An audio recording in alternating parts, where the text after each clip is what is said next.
విజయవాడ తూర్పు నియోజకవర్గంలో అభివృద్ధి సంక్షేమమే ప్రధాన ఎజెండాగా వైఎస్ఆర్సీపీ అభ్యర్థుల విజయాన్ని కాంక్షిస్తూ అసెంబ్లీ అభ్యర్థి దేవినేని అవినాష్ సోదరి దేవినేని క్రాంతి సతీమణి దేవినేని సుధీర విస్తృతంగా ప్రచారాన్ని నిర్వహించారు.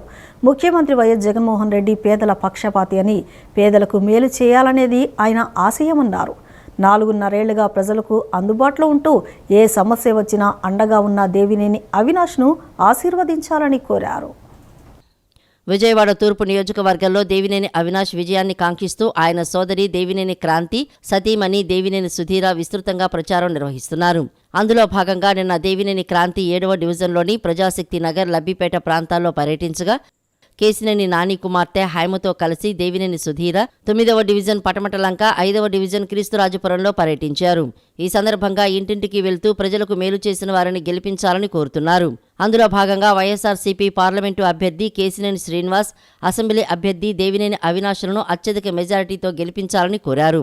4.5 ప్రజలకు అందుబాటులో ఉంటూ ఏ సమస్య వచ్చినా అండగా ఉన్న దేవినేని అవినాష్ను ఆశీర్వదించాలని కోరారు. ముఖ్యమంత్రి వైఎస్ జగన్మోహన్ రెడ్డి పేదల పక్షపాతి అని, పేదలకు మేలు చేయాలనేదే ఆయన ఆశయమని పేర్కొన్నారు. రాజకీయాలకు, కుల మతాలకు అతీతంగా అన్ని వర్గాల ప్రజలకు మంచి జరగాలంటే వైఎస్ఆర్సీపీ ప్రభుత్వం రావాల్సిన అవసరాన్ని వాళ్ళు ప్రజలకు వివరిస్తున్నారు.